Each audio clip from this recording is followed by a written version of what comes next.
खुलुमबाय। बे साननैसोआव UPPL, BJP आरो GSP सरकार दानाय समायखिरा लानाय बे हाबाफारिया जोबलांनायनि उनाव माखासे गोदान राजखान्थियारि सरसाफोर जोंनि गेजेराव फैनायखौ नुनो मोनदों। आरो बेवहाय बिसेसकय BTC नि बारग' चिफ आरो बिथांमोननि माखासे दैदेनगिरिफ्रा माखासे खोथा बुंनायखौ नुनो मोनदों। आरो बावैसो गेजेराव बुंबाय जोङो बेरेखा हान्जानि मासियाव जिरायगोन, बिनि उनाव बुंबाय जों सरकार दागोन, आरो बिनि उनाव बुंबाय जे UPPL जों BPF जों ज' जानानै सरकार सालायनांगो, नांगोबा चिफखौ जोंनो नाङा बायदिसिना खोथाफोरखौ बुंनो हमदों। दा बेवहाय आङो सासे गोदानै बिबान मोननाय BTC नि बिबानगिरि हिसाबै लोगोसे सासे बर' फिसा हिसाबै आंनि गोसो गोरबोनि मोन्दांथि आरो साननायखौ आङो रायजो राजानो फोरमायनो सानदों। खोथाया जाहैबाय बिथांमोना गोबाव सम राजखान्थि खालामबाय आरो बे राजखान्थियाव जों रायजो राजाफोर बयबो साखि जानानै दङ। आरो बे गासैबो राजखान्थि खालामनाय गोलाव समाव बिथांमोना मा मावबोखो, मा सोलोंबोखो, बबे समाव मा स्टेन्ड लाबोखो बेखौ बयबो नुनो मोनदों। दा दिनैनि समाव बिथाङा जेखौ बुंदों जे नांगौबा चिफखौ नाङा होननानै, दिनैनि राजखान्थिया चिफ एबा डिपुटि चिफखौ लानानै नङा। फार्स्ट आं बुंनो सानो, आङो प्रमद बर' हिसाबै राजखान्थिया आंनि जिउनि थांखि नङामोन, लोगोसे चिफ जानायाबो आंनि थांखि नङा। आं फोथायो आदा गबिन्द बसुमतारी बिथांनियाबो चिफ डिपुटि चिफ जानाया जिउनि थांखि नङामोन, मानोना बिथाङाबो गोलाव समनि सासे रिभलिउसनारिमोन आरो आंबो गुसुं समावब्लाबो आङो बर'नि रिभलिउसनाव बाहागो लानो मोनदों। आरो जोङो हारिनि खोथाखौ साननानैनो दान्दिसेबो रावजोंबो कमप्रमाइज खालामाजासे जोङो नांबोदों। जि समाव हारिनि खौसेथिखौ लाबोनांगौमोन बै समाव BPF हान्जाया जोंनि उल्थायै गसंदों। 2005 मायथाइयाव NDBA सिजफायार जाजेननायनिफ्राय 2010 मायथाइ BNC जाजासिम NDBA जोबोद माने खस्थ' थानो गोनां जादों। बिथांमोना गावथारजादों, बिथांमोना बायदिसिना थासारियाव थानो गोनां जादों। BNC दानायनि उनाव दान्दिसे समनि थाखाय एसे स्पेस होदों, नाथाय थेवबो NDBनि जेंनाखौ सुस्रांनो थाखाय BPFनिफ्राय 1%बो जेबो मावाखिसै। जेला इलेक्सन फैयो अब्ला बिथांमोना NDBखौल' नङा बयखौबो बिथांमोना लुबैयो, हास्थायो। थिग बेबायदिनो BNC दानानै 70-80 आफाद हरावनो जोनोम होनानै बै समाव 2010 मायथाइनि बिसायख'थिखौ बिथांमोना बारग'नो हादों आरो बेजोंनो बिथांमोना राजखान्थिखौ खालामबोदों। दा दिनैनि समाव बिथाङा जेखौ बुंनो सानदों कि BJPजों लोगो जानाङा, बायदिसिना जानाङा, बे खोथाफोरखौ बुंदों। नाथाय अलरेडि कंग्रेसजों बिथाङा 15 बोसोर बांसिन समखौनो कंग्रेसजों दङमोन आरो दानि समाव बिथाङा BJPजों दङ बा बिथांमोना BJPजों दंबाय थायो। गोजौआव मानसिफोरनि सिगाङाव बुंदों कि BJPजों थानो नाङा, सिङाव BJPनो सानफ्रोमबो बिथांमोना फन हरगासिनो दङ जे BJPजों बिथांमोना सरकार दानो लुबैयो, सरकार दानो हास्थायो। दा बिथांनि जि खोथाफोर बुंनाय बेवहाय सानफ्रोमबो मोनसे सेल्फिश मोनसे आखुवा नुजादों। बिथाङा जि मावो बिनो राइट, गुबुना हाजार राइट सानब्लाबो एबा थार बाथ्राफोरखौ सानब्लाबो बेखौ नंखाय होननानै बिथाङा इस्टाब्लिश खालामनो नाजाबोदों। दा बिनिनो बुलि जादों जोंफोरबायदि मानसिफ्रा आरो बर'नि राइट थिंकिं मानसिफ्रा दिनै बिनिनो बुलि जाबोदों। मानोना बिथाङा पावारखौ सानफ्रोमबो मिसइउज खालामबोदों आरो हारिनि खोथा बुङै बुङै बिथाङा पावारखौ सानफ्रोमबो गावनि आखायाव लानानै बेखौ मिसइउज खालामबोदों आरो बिनि गोबां बिदिन्थि जोंनियाव दङ। आङो बेखौसो साननानै एसे दुखु मोनदों जे मोनसे हारिया थांना थानांगौब्ला बे हारिनो माखासे जातीयताबादि इन्स्टिटिउसनफोर नांगौ।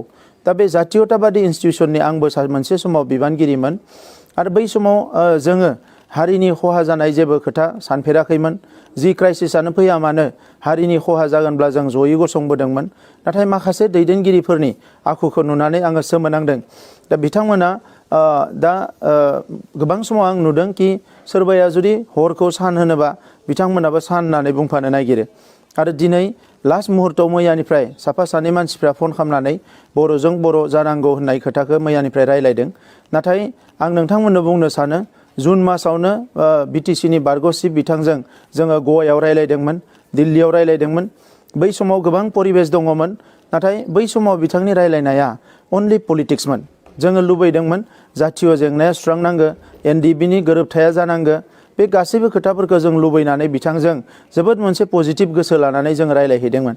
नाथाय बिथाङा अनलि पलिटिक्सनिल' खोथा रायलायो, हारिनि गुबुन इस्युनि खोथा बिथाङा खुनुदिन रायलाया। बे जाबाय फेक्ट, बे जाबाय बास्तब।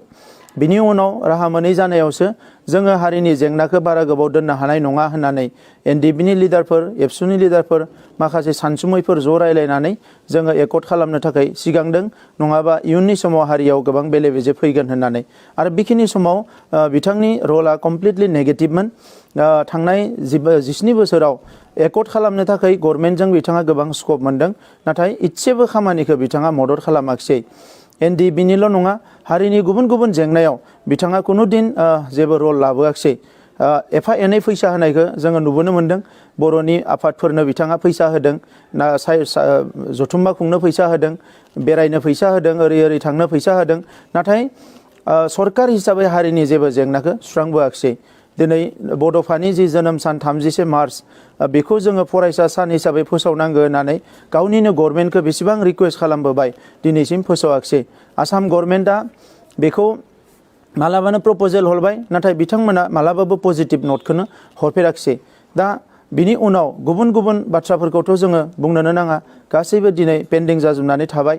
दा बेबायदि समाव जोबोद दुखुनांथाव कि राजखान्थिनि सार्थआव बिथाङा बर'नि माने हारिमायारि गोथार मोनसे माबाखौ इउज खालामनो नागिरदों, सेन्टिमेन्टखौ इउज खालामनो नागिरदों। बेयो जोबोद दुखुनांथाव। पियर बर' फिसा हिसाबै बर'नि खामानि मावनायाव आंहा हेंथा गैया। आं जाय बर'नि खामानि मावो, बर' हारि जौगानायनि, आं बेखौ रेसपेक्ट होयो, अनार होयो आरो थैजासिम होगोन। नाथाय जोंखौ बिथाङा मालाबा आंखौनो बेपारि फालांगि बायदिसिना होननानै बुङो, नाथाय बर' हारिनि माखासे सेन्टिमेन्टखौ बिथांमोना लानानै गोबां समाव गेलेबोदों आरो बियो जोबोद दुखुनांथाव बाथ्रा। दा थांनाय समाव जि भायलेन्स किलिंसफ्रा जाबोबाय, बेवहाय बिथांमोना गोबां रल लाबोदों। बियो जोबोद दुखुनांथाव। बर' कसारि काउन्सिल बिथांमोनानो जागायजेनदोंमोन, नाथाय जोबथा समसिम बर' कसारि काउन्सिलखौ दानायाव बिथाङा हेंथा होलांदों बिथांमोना। आरो बेखौ जोङो नारसिननानै बर' कसारि काउन्सिलखौ जोङो खालामनो हाबाय। कार्बि आंलंनि बर'फोरनि जेंना बिटिसि सुक्तियाव दङमोन, दिनैसिम बिथांमोना बेखौ सल्भ खालामाखिसै। आरो जोङो फैगौ जि पार्लियामेन्ट सेसन बेवहाय बारहोनो थाखाय नारा नाथा नाजागासिनो दङ। बर'नि खोथा बिथांमोना बुंदों, जाय मानसिफ्रा दिनै बर'नि खोथा बुंदों, बिथांमोननि बिपिएफनि देरहानाय एमसिएलएफोर सोरबा फोन हरनानै बुंदों जे बर' ज' जानांगौ। अब्ला बिटिआर गोरोबथाखौ नोंथांमोना मानो सापर्ट होनो हाया, मानो सापर्ट होआखै? जाय बिटिआर गोरोबथाजों दिनै हारियाव गोजोन खौसेथिया फैबाय, गोबां फसंथानफोर मोननो हाबाय, जोंनि गोहोआ बांबावबाय, हारिनि मोनसे हिस्ट्रिक मोनसे सेन्स फैबाय। बै बिटिआर गोरोबथाखौ बिथांमोना दिनै ज' खालामनो हाया। जोंखौ ज' जानायनि खोथाखौ बिथांमोना खावलायदों, नाथाय गोदनायाव तरवाल दोननानै बिथांमोना जोंनि सायाव केस होबाय, सरकार दानायनि सायाव। आरो दायो ज' जानायनि खोथा बुंदों, गोदनायाव तरवाल दोननानै, गोदनायाव माने थुंग्रि दोननानै मालाबाबो बेबायदि ज' जानायनि खोथाखौ बिथांमोना माने साननाया थिग नङा। मानोना बिथांमोना फारसेथिं सिगिनो नागिरदों आरो फारसेथिं हारिनि सेन्टिमेन्टखौ गेलेनो नागिरदों। आंनि खोथाया स्पस्ट, जाय बिथांमोना 17 बोसोरनि राजखान्थियाव इसेबां भायलेन्स खालामबोबाय, गावनि मानसिखौ बुबाय, बायदिसिना टर्चार खालामबोबाय, बे मानसिफोरजों आं मालाबाबो कमप्रमाइज खालामनो गोसो गैया। हारिनि थाखाय 100 बार 1000 बार कमप्रमाइज खालामगोन। नाथाय जि सेन्टिमेन्टआनोखि बर' हारिखौ खहा खालामनायनि खामानि मावबोदों, बै सेन्टिमेन्टफोरजों कुनुदिन कमप्रमाइज खालामनाय नङा। आरो गावनि आरो जोंनि माखासे सानसुमैफोरनि खोथाजोंनो जोङो सोलिबोदों आरो सोलिलांगोन।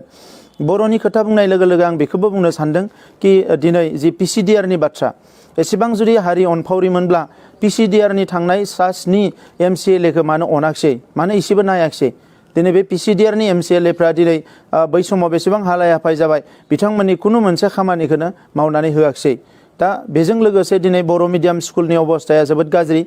बिटिआरनि सिङावनो मोनसे समाव बिथांमोना नाङै मानसिनोबो एनअसि लिरनानै होबाय, एसटिनि थाखाय लेन्ड राइट होनायनि बाथ्रा बिथांमोना बुंबाय। नाथाय उननि समाव मा खालामखो, जोंनि मानसिफोरनो फरेस्टआव थांना थाग्राफोरनो लेन्ड राइटखौ बिथांमोना होआखिसै।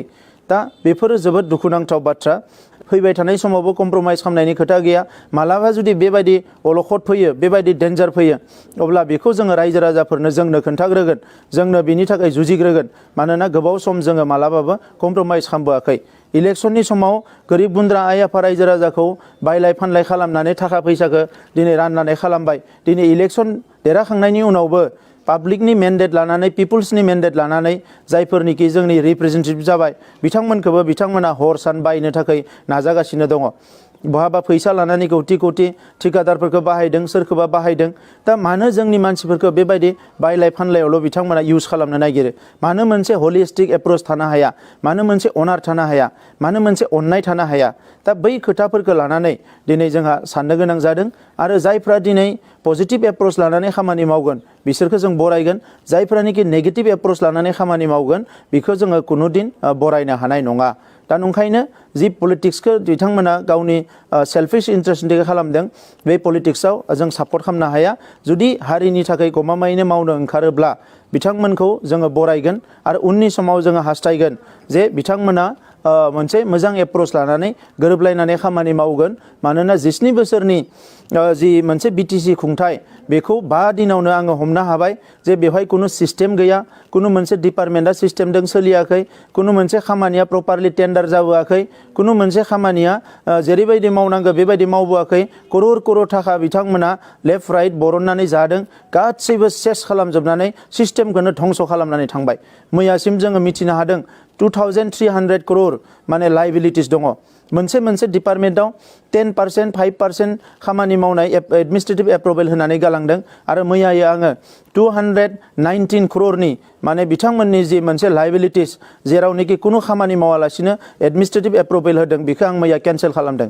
आरो बेजों लोगोसे माखासे फाइलफोर दङ जों नायगासिनो दङ। बे फाइलफोरखौ जोङो केन्सेल खालामजोबाबा दिनै माखासे खामानिखौ जोङो मोजांनि थाखाय जों मावफुंनो हानाय नङा।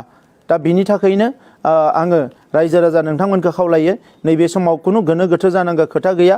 सरकारा UPPLनियानो जाफिनखागोन आरो बेवहाय दिनै केन्द्र सरकार राज्य सरकार जयै लानानै जोंनि BTR गोरोबथाखौ इमप्लिमेन्ट खालामनायजों लोगोसे जोंनि रांखान्थिनि बेलायाव, सोलोंथाइनि बेलायाव, समाजखान्थिनि बेलायाव, जोंनि इनफ्रास्ट्राक्चार जौगानांगौनि बेलायाव मोजां मोजां माखासे फसंथानफोर जों गायसननांगौनि थाखाय आरो लोगोसे जोंनि सुबुं धोन जौगानायजों आरो BTR गोरोबथाखौ 100% इमप्लिमेन्ट खालामनो थाखाय बे सरकारा खामानि मावगोन। दा बेनिखायनो रावबो जाहाथे गोनो गोथो लाया आं बेखौनो दिनै रायजो राजाफोरनि सिगाङाव खावलायो। आरो बिथांमोननि जि थगायनाय राजनिति बेवहाय जाहाथे रावबो मिसलिड जाया।